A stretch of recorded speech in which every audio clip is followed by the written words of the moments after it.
आज हमारी 7वां दिन की धरना है ना। सभी महिलाएं यहाँ पे एकत्रित हो रखी हैं।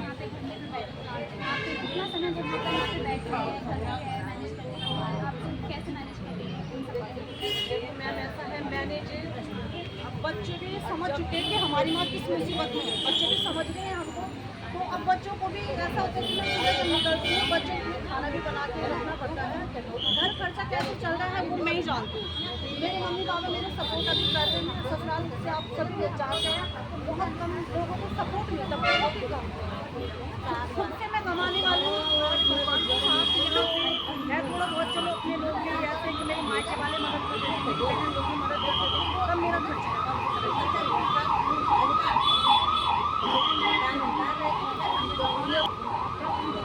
सभी लोग आ रखे हैं UCC की धरना देते हुए। यहाँ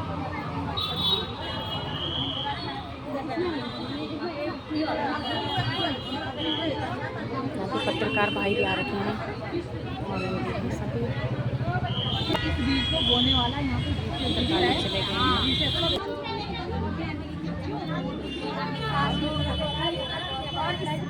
सारा श्री हम उत्तम राजपूत को देना चाहते हैं और GCS बिष्ट को देना चाहते हैं, गिरीश चंद्र बिष्ट। तो यहाँ पे इसको लाए हैं और इनके साथ उर्मिला बिष्ट मैम है जो इस संस्था को यहाँ पे लाए हैं और उन्हीं के द्वारा यहाँ पे ये चलाया जा रहा था। आज कम से कम 7-8 साल 8-10 साल से श्रीनगर में चल रहा था। कह रहे हैं ये बंद हो गया, अचानक से बंद हो गया, लेकिन ये कैसे बंद हो गया? सरकार की नाक के नीचे काम हो रहा है। मेन रोड पे इसकी संस्थाएं बैंक इस पे चल रहे हैं। श्रीनगर में है, देवप्रयाग में है, घनसाली में है, टिहरी में है, ऋषिकेश, देहरादून, यहाँ तक कि राजधानी में देहरादून और दिल्ली दोनों राजधानियों में इसके बैंक खुलेआम चल रहे हैं। लाखों करोड़ों का यहाँ बिजनेस हो रहा था। तो कैसे ये काम चल रहा था? अगर ये फर्जी था तो सरकार ने इसे कैसे चलने दिया? और आज हमारे जो ये बैंक मैनेजर हैं, अचीवर हैं और ममता भंडारी मैम हो या चाहे कोई कहीं से भी हो, बैंक जो मैनेजर हैं जो जिनके अटैच में ये बैंक थे, तो उनसे आग्रह है कि वो सब लोग हमारा साथ दें और जहाँ भी ये पैसा है, जिस भी व्यक्ति के पास ये पैसा है, चाहे ये GCS बिष्ट के पास है, उर्मिला बिष्ट के पास है, शासन प्रशासन के पास है, तो हाथ जोड़कर तुमसे विनती है इस पैसे को बाहर निकलवाओ और हमें यहाँ सड़कों पर बैठने के लिए विवश मत करो। हम बहुत परेशान हो चुके हैं। आज हमारा 7वां दिन है और 7 दिन से हमारे घर की सारे अस्त व्यवस्थाएँ सारे अस्त व्यस्त हो रखी हैं।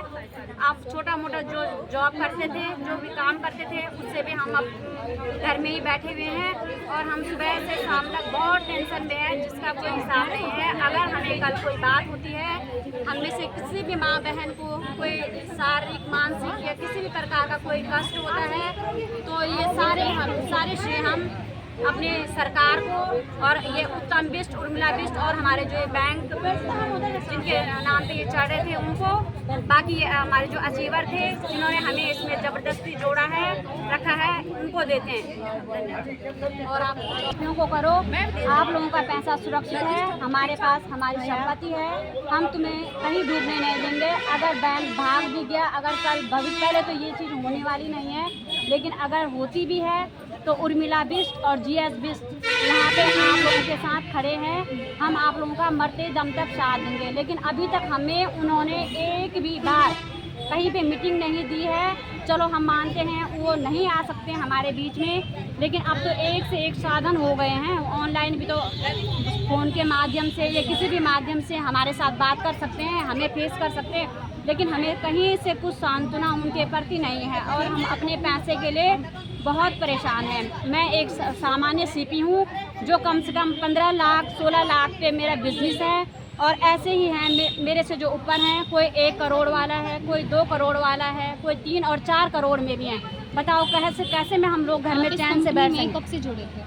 मुझे 3 साल पूरे हो गए हैं। 3 साल में आपकी इन्वेस्टमेंट कितनी थी? मतलब जो भी आपको इनकम मिलती थी उससे कुछ? पहले मैं अपना 5,000 इन्वेस्ट करती थी और तब मुझे यहाँ पे आके 2,000 मिलती थी, लेकिन हमें फंसाया गया है। बोलते हैं ना, जब दिमाग काम नहीं करता है तो तब ऐसे हुआ। और दूसरी बात ये है कि जोर जबरदस्ती का हमारे साथ हुआ है कि तुम्हारे पास नहीं है तो कोई बात नहीं, पीछे से दूसरे को फंसा लो, वो उसके पास अच्छा होगा तो उसका कमीशन तुम्हें आएगा, लेकिन ऐसा हमें कुछ नहीं मिला है। हमने 5,000 लगाई अपनी और हमें 2,500 मिली। कितनी महिलाओं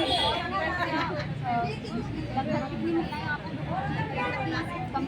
देखो सिस्टर, मैंने तो यहाँ पे किसी को अपने पीछे से नहीं किया है, क्योंकि पता नहीं क्यों मेरी अंतर आत्मा ये चीज़ हो रही थी कि शायद कहीं ऐसा ना हो जाए कि, लेकिन मैंने अपने नीचे खाते बहुत खोले हैं।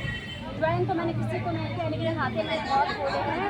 कम से कम मैंने इसमें 30-40 तक खाते खोल रखे और लोगों का ही पैसा उड़ता है। पर कस्टमर का 1-1 लाख रुपये उड़ता है, कम से कम 50-60 लाख रुपये ऐसी।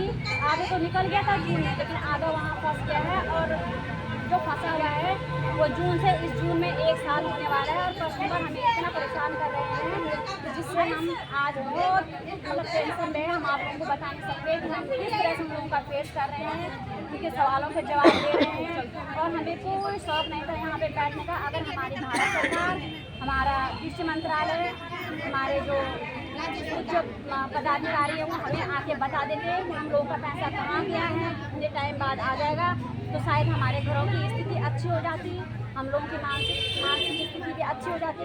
लेकिन हम आज बहुत परेशान हैं और कुछ दिन बाद जब हम लोग सड़कों पर उतरेंगे या हम कोई गलत कदम उठाएंगे, उसके बाद हमें ये भी पता नहीं है कि वो लोग क्या जवाब देंगे।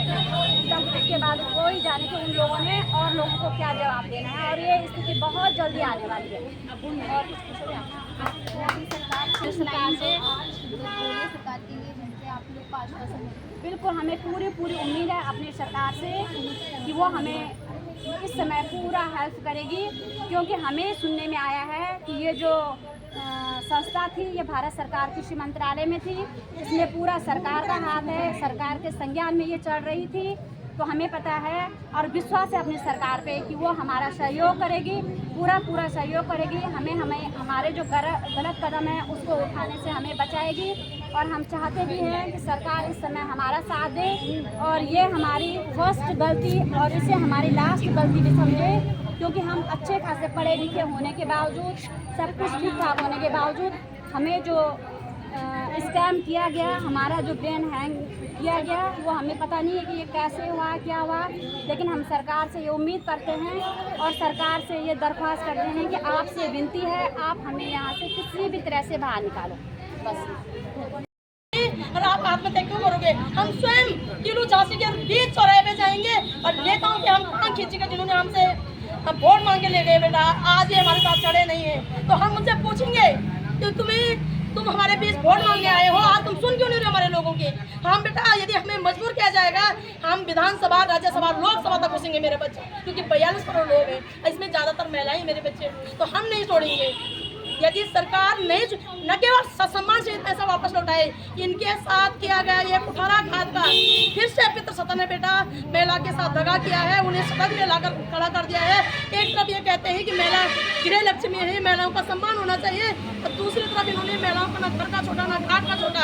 तो हमें यदि संसद भवन में भी घुसना पड़े हम घुसेंगे और इन्हें सम्मान सहित पैसे वापस देने पड़ेंगे और माफी भी मांगनी पड़ेगी मेरे बच्चे। ऐसा नहीं चलेगा, इसका बिल्कुल नहीं चलेगा। ये कभी जाति के नाम पे, कभी धर्म के नाम पे आज इन्होंने इस प्रकार से आर्थिक शोषण हमारे किया है, तो ये बर्दाश्त नहीं किया जाएगा। बेटा बहुत धन्यवाद बच्चा आपके लिए। नहीं, मैंने पहले ही सब कुछ बता दिया था कि इसमें काम करना ही नहीं है, क्योंकि मुझे ये लगा कि ये कंपनी जो है, हालांकि ये भारत सरकार से आज बेटा हम गूगल करेंगे ना, तो ये भारत सरकार के सहायता मंत्रालय से रजिस्टर है। तो आप अभी यहाँ पे और महिलाएं आए और बिल्कुल बच्चा, मैंने 8 मार्च से भी सारी उत्तराखंड की महिलाओं को हम